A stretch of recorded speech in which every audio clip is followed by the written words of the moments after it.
Hello everyone, welcome back to my channel Pawan eco world. So students, हम कर रहे हैं सीटीएससी की प्रिपरेशन और उसी प्रिपरेशन में मैं आपके लिए एक नेक्स्ट ऑब्जेक्टिव सीरीज लेकर आई हूं जो कि होने वाली है कलेक्शन ऑफ डेटा से। सो बिना देरी से स्टार्ट करते हैं। हमारा पहला question, which data is collected by the investigator himself. कौन सा डेटा जो है वो इन्वेस्टिगेटर जो है खुद से उसको कलेक्ट करता है, दैट इज प्राइमरी डेटा। क्यों? क्योंकि प्राइमरी डेटा कैसा होता है, primary data first and collected होता है। तो इसका ऑप्शन जाएगा A. Second question, data collected from the Times of India is an example of. जो भी डेटा हम टाइम्स ऑफ इंडिया से लेते हैं वो कौन सा होता है, सेकेंडरी डेटा। क्योंकि बेटा जितना भी डेटा हमने किसी मैगजीन से, किसी न्यूज़पेपर से यहाँ से लिया है, that is called a secondary data. वो इन्फॉर्मेशन पहले गैदर हो चुकी होती है, हम उसे देखते हैं, तो ये होती है second hand data collected, that is secondary data. Option जाएगा B. Question number third, data collected on the religion from the census reports. Census report से जो हम डेटा कलेक्ट करते हैं रिलीजन की, वो कौन सी है, सेकेंडरी डेटा। क्योंकि अगर मैं बात करूं मोस्ट इंपोर्टेंट सेकेंडरी डेटा के जो सोर्सेज हैं वो है एनएसएसओ और सेंसस ऑफ इंडिया। एनएसएसओ मतलब नेशनल सैंपल सर्वे ऑर्गेनाइजेशन, और सेंसस ऑफ इंडिया जो होती है वो पॉपुलेशन को काउंट करती है, जिसके अंदर वो बहुत सारे क्वेश्चंस को लेके चलती है, जैसे कि पॉपुलेशन प्रोजेक्शन, पॉपुलेशन साइज, इस तरीके के बहुत सारे questions. Question number fourth, when population under investigation is infinite we should use. अगर इन जो पॉपुलेशन का इन्वेस्टिगेशन है वो बहुत लंबा है तो हम कौन से मेथड का यूज करते हैं, दैट इज सैंपल मेथड। क्योंकि सैंपल मेथड जो है वो बहुत ही इजी मेथड होता है और हम इजीली उसे अप्लाई कर सकते हैं और ना ही टाइम कंज्यूमिंग होता है। तो बड़े पैमाने पे जो भी इन्वेस्टिगेशन होगी वो सैंपल से इजी हो जाती है। तो इसका ऑप्शन जाएगा A. Question number fifth, data from secondary source are. जो भी डेटा हम सेकेंडरी सोर्स से लेते हैं वो कौन सा होता है, collected for other purpose then the current study collected for the other purpose then the current study, ये भी ठीक है। ऑब्टेन्ड फ्रॉम द न्यूज़पेपर, जो न्यूज़पेपर से मिले वो भी ठीक है। More reliable then data for a primary source, ये गलत है, क्योंकि प्राइमरी सोर्स जो होता है वो ओरिजिनल होता है, तो रिलायबल तो ज्यादा वही होगा। तो इसका ऑप्शन जाएगा D. Question number six, primary data is preferred over the secondary data when.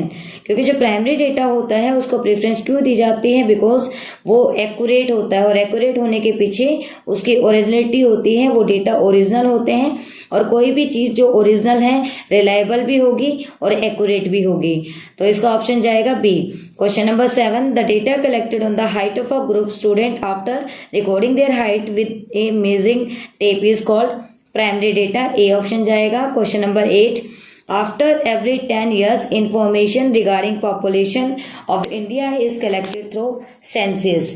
जो हर 10 साल में जनगणना होती है हम उसे किससे बोलते हैं, सेंसस। तो इसका ऑप्शन जाएगा A. Question number 9, sample study is useful when population is not completely known. Sample study वहां सही रहती है जब हम लोगों को कंप्लीटली नहीं जानते हैं। ऑप्शन जाएगा A. Which method of the collection of data covers the widest area. जो मेथड है सबसे ज्यादा वाइड एरिया को लेकर चलता है उसमें वो कौन सा है, that is meld questionnaire method. हमें कहीं जाना नहीं है, एक मेल प्रिपेयर करी, क्लिक किया और बहुत लोगों के पास वो इजिली चली जाती है। तो ऑप्शन जाएगा B. Question number 11, which of the following is the limitation of direct personal investigation. इनमें से कौन सी लिमिटेशन है डायरेक्ट पर्सनल इन्वेस्टिगेशन की, lack of accuracy. Direct personal investigation है, एक्यूरेट तो होगा ही, तो ये ऑप्शन तो गलत है। पर्सनल प्रेज्यूस, इसके अंदर वो भी हो सकता है, not suitable for the wide area, ये बात बिल्कुल सही है। पर्सनल डायरेक्ट इन्वेस्टिगेशन वो होती है जब हम डायरेक्टली जाकर डेटा को कलेक्ट करते हैं रेस्पोंडेंट से, तो ऐसा वाइड एरिया के अंदर जो है वो एक तरीके से सही नहीं है, क्योंकि बहुत ही टाइम कंज्यूमिंग जो है प्रोसेस हो जाएगा। तो इसका ऑप्शन जाएगा B. Question number 12, it is the best to use a census while conducting a survey if. तो ऐसे में हम बात करेंगे the population is small. Census method कहाँ काम आएगा, जहां पॉपुलेशन स्मॉल है, तो ऑप्शन जाएगा B. Question number 13, a good questionnaire should have. एक अच्छी क्वेश्चनरी कैसी होनी चाहिए, कंसाइज भी होनी चाहिए, क्लियर भी होनी चाहिए, मिनिमम क्वेश्चंस भी होने चाहिए। एक गुड क्वेश्चनरी ऐसी होनी चाहिए जो कंपेयर कर सके, मतलब एक तरीके से ब्रीफ होनी चाहिए, सारे गुण होने चाहिए। तो इसका ऑप्शन जाएगा D, all of the above. Question number 14, in a random sampling. Random sampling कौन सी होती है? हमने एक बाउल लिया, उसमें चिट्स डाली, सफल किया और उनमें से एक चिट को निकाला। दैट मीन्स इक्वल चांस होते हैं बीइंग सिलेक्शन के। तो इसका ऑप्शन जाएगा A. Question number 15, direct personal investigation method suffers from. Personal bias भी उसमें मिलेगा, टाइम कंज्यूम भी मिलेगा और बहुत ज़्यादा एक्सपेंस भी मिलेंगे। दैट मीन्स ये सारी चीज़ें इसके अंदर मिलेंगी। क्यों? क्योंकि हम डायरेक्टली वहाँ जाकर मिलते हैं, हो सकता है हमारा जानकर मिल जाए, बायसनेस वहीं आ जाएगी। और हर जगह जाना है तो टाइम भी लगेगा, और टाइम लगेगा तो पैसा तो लगेगा ही। तो इसका ऑप्शन जाएगा D. Question number 16, in a good questionnaire. एक अच्छी क्वेश्चनरी में क्या होना चाहिए? अभी कहा था एक अच्छी क्वेश्चनरी छोटी होनी चाहिए, एक अच्छी क्वेश्चनरी के अंदर नंबर ऑफ क्वेश्चंस भी थोड़े होने चाहिए, ब्रीफ होनी चाहिए, समझ में आने वाली होनी चाहिए, ये सारी चीजें। तो number of question should be small as possible. इसका ऑप्शन जाएगा ए।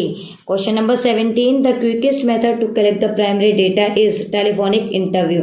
टेलीफोनिक इंटरव्यू, देखो अभी हमें पता है प्राइमरी डेटा को हम क्या बोलते हैं, बेसिक डेटा भी बोलते हैं। और प्राइमरी डेटा के जो है बेसिक से 3 मेथड होते हैं। उन तीनों मेथड्स में से जो टेलीफोनिक इंटरव्यू है वो सबसे सिंपल सा मेथड है, हमें कहीं जाना नहीं होता। और जब हमें कहीं जाना नहीं होता तो हम बैठ के ईजिली टेलीफोनिक इंटरव्यू से डेटा को बहुत ही जल्दी से क्विक तरीके से उसको कलेक्ट कर सकते हैं। तो इसका ऑप्शन जाएगा सी। देन आता है question number 18, stratified sampling is preferred when. Stratified sampling क्या होती है? एक तरीके से मिक्स सैम्पलिंग होती है जो कि रैंडम सैम्पलिंग को भी लेकर चलती है, और एक तरीके से मैं कहूँ सिस्टमेटिक सैम्पलिंग को भी लेकर चलती है। तो इसका ऑप्शन जाएगा B. Population is non homogeneous, जब पॉपुलेशन एक जैसे नहीं है, या फिर एक तरीके से कहूँ कि पॉपुलेशन यूनिफॉर्म नहीं है, तभी स्ट्रेटिफाइड सैम्पलिंग यूज होती है। तो option number B. Question number 19, the method of the sampling in which universe is divided into a number of groups and then the certain numbers of items are taken from each group at random। ऐसी चीज को हम क्या बोलेंगे? सबसे पहले हम universe में उसको ग्रुप्स में डिवाइड करेंगे, फिर उसके फीचर्स के बिहाफ पे उसे डिस्ट्रीब्यूट करेंगे, रैंडम सैम्पलिंग इसमें यूज करेंगे। तो ये एक तरीके से स्ट्रेटिफाइड रैंडम सैम्पलिंग है जो कि मिक्स सैम्पलिंग का हम इसको बोल सकते हैं। तो ऑप्शन जाएगा A. Question number 20, data collected on religion from the census report. Data जो कलेक्शन होती है रिलीजन से, सेंसस रिपोर्ट से, वो क्या होती है? Secondary data. क्योंकि मैंने पहले भी बताया था सेंसस और एनएसएसओ ये एक सेकेंडरी डेटा के सबसे मोस्ट इंपोर्टेंट एग्जाम्पल हैं। तो ऑप्शन जाएगा A. And the last question is question number 21, which of the following is method of collecting primary data? Indirect oral investigation, information from correspondent, telephonic interview. ये तीनों ही method हैं। तो इसका वैसे तो क्वेश्चन थोड़ा गलत दे रखा है, ऑल ऑफ द अबव आना था, नन ऑफ दिस नहीं आना चाहिए। तो ए बी सी तीनों इसके सही आंसर जाएंगे। देखिए बेटा, आज इस सीरीज में मैंने 21 क्वेश्चंस को लिया था। तो ऑलमोस्ट इस चैप्टर से इसी तरीके के क्वेश्चन बनेंगे कि लिमिटेशन क्या होती है, उसके मेरिट्स क्या, उसके डीमेरिट्स क्या हैं, इसके सूटेबिलिटी कहाँ है। मतलब एक तरीके से मैं बोलूँ, अगर आपको कंसेप्ट क्रिस्टल क्लियर है तो आप इस टॉपिक को बहुत ही अच्छे से हैंडल कर पाएंगे। अगर फिर भी नहीं होता है तो एक बार आप इन क्वेश्चंस को ध्यान से सुनिएगा। मैंने इनको ऑप्शन के साथ साथ में एक्सप्लेन करने की भी कोशिश की है। मिलते हैं नेक्स्ट सीरीज में, तब तक के लिए टेक केयर, बाय बाय।